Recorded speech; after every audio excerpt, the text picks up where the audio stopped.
Hello again. Here we are to continue our discussion of React. And today we're going to be talking about hooks. And in particular, we're going to talk about the UseEffect hook. Okay. I'm also going to compare this to class-based components, right? Because we've been kind of comparing function and class-based components. Um, Earlier in the last video, the previous video, we created a class-based component that was similar to the function-based component that we used in the original project, right? And looking at this component here, you can see we've got a render method. So the render method is inherited from component, right? So we extend component and then we can use render. And this is the same place we get this.setState, right? It's not magic. We get it because we extend this component here, right? What does component give? What else does component give us? Well, component also gives us some lifecycle methods, right? So I'm going to write down lifecycle methods, right? Okay. So lifecycle methods are an important software concept. You see these in all sorts of development. They're in game development. They're in, app development for iPhone. They're in web development, right? A lifecycle method is a method that is called during the life cycle of an object or some software construct, right? So in our case, a lifecycle method represents the life cycle of this component. You make an instance of it, and when it's created, it calls the constructor. So you could consider constructor a lifecycle method. For us, though, this component represents an element that you see in the DOM, right? So a DOM element has a life cycle that spans the time it was added to the DOM, so when you see it on the DOM tree here, and to the time that it's removed from the DOM, right? So here's my app here, and here's my form. So when this form is created, it has a life cycle method called component did mount, okay? So component did mount is, this component was added to the DOM tree. Okay. If it was removed from the DOM, right, and it could be removed from the DOM like gone. I just deleted it, right? Here, we'll refresh it and bring it back. Yeah, so it could be removed, and it could be removed like I did it kind of manually there just by hitting the delete key for fun. But it could also be removed through code. Like you could click a button to put the form away. You could click a button to add the form to the DOM, right? So it could be part of your user interface. So we also have a component will unmount lifecycle method.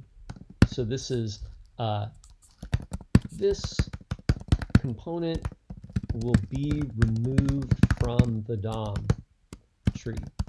Okay?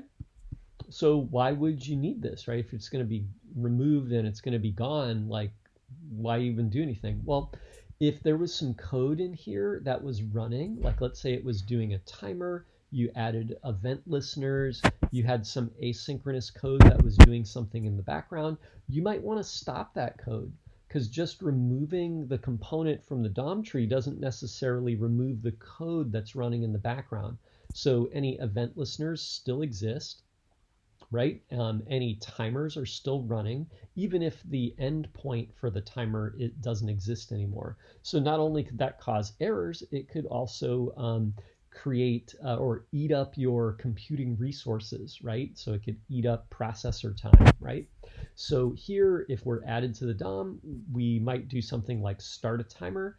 And here, when we unmount, or right before we unmount, it says will unmount. So we're about to be removed from the DOM.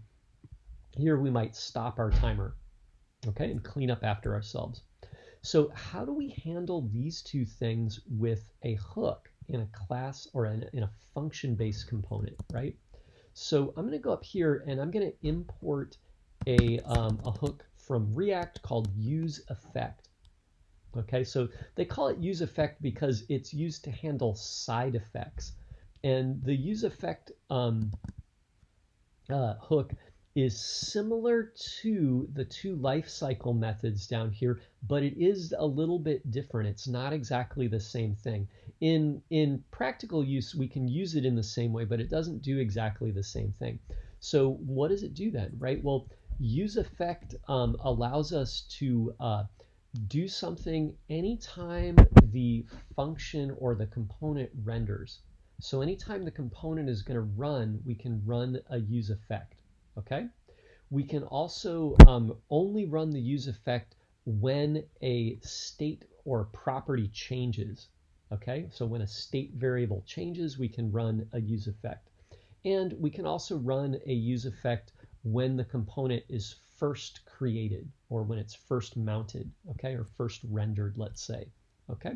So how do you do this? Well, let's give it a try. I'm gonna put in UseEffect here, and you can see that when I hover over it, it gives me the code hints here and it says UseEffect, and then it takes an effect, which is a callback.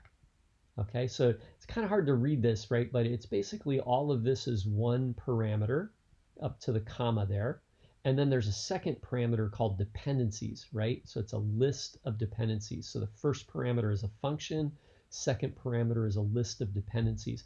Though the second parameter is optional, it shows the question mark. Okay, so we don't have to include that. So what do? Well, we include a function here. And this function will run every time the component updates. So for fun, let's put console log and say, you know, using effect, right? So I'll put that here. And and actually maybe I'll move this over so we can see it right next to the code that we're actually running in the browser. So there's my code there. It says console log use effect. And I'm going to pull up the console here and refresh my page, and you can see it says using effect. Okay, so no big deal. Like actually I could have just put this console log inside here, right? Well, what happens when we type into the form, right? So if I type in a zip code, I do 9, oh, it said use effect again, right? Oh, it did it again, right? So every time I type something into the form here, you can see use effect goes off, okay?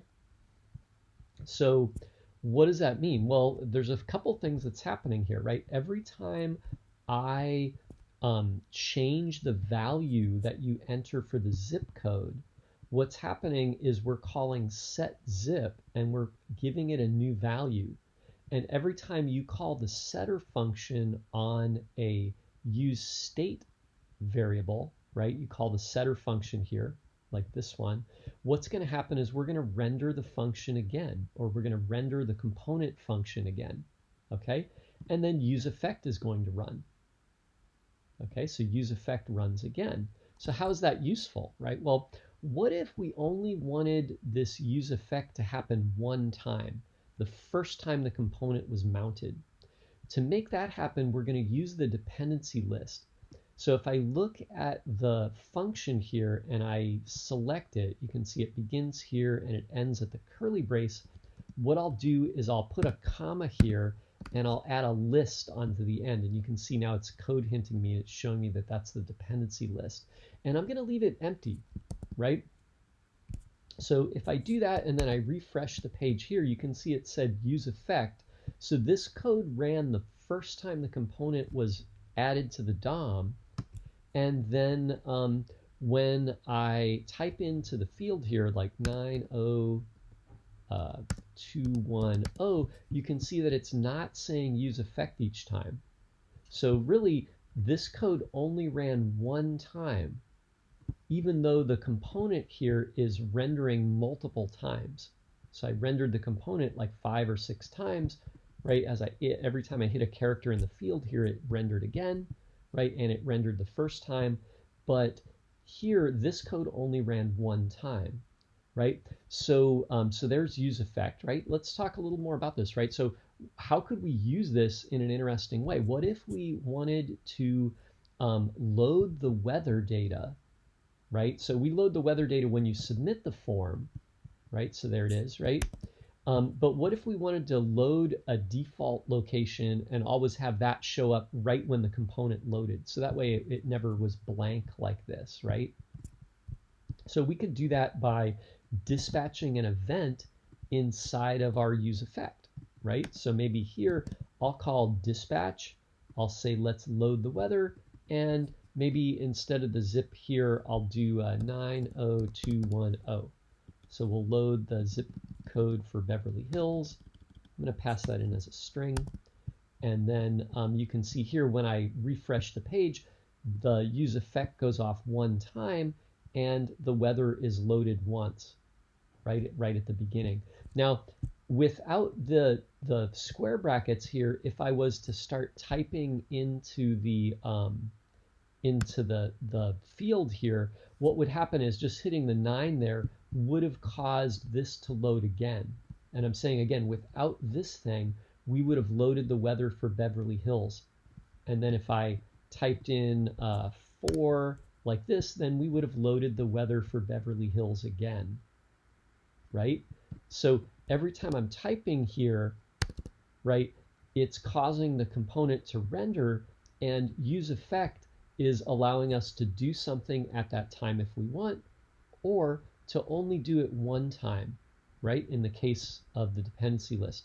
So the dependency list here, actually, you can put values in there, right?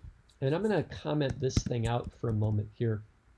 But if I put the zip value here, what will happen is UseEffect will run again when zip changes, right? So if you had other variables and they changed, then this would not run again when those variables changed, right? But if you add, that's what this list is for. If we leave it empty, then we're not looking for anything to change, and so we only do the UseEffect the first time, right? So if I put zip in here like this, and then I'll refresh, you can see it says UseEffect, and now when I type into the field, every time I type, it's calling UseEffect one more time, right? So the values here in the list are the values that you're watching for, and if those values change, then we're going to run the effect again, right? So the effect is the code inside the callback here, essentially, right? So again, if we want to do something once, we could load the weather the first time like this and leave the dependency list empty, okay? So anyway, so there's a quick introduction to UseEffect, another React hook that comes from React, right? So it's from the React library there. And again, thanks for watching. If you have any questions, post them to the comments. Give this a try in your code. And as always, have a great day.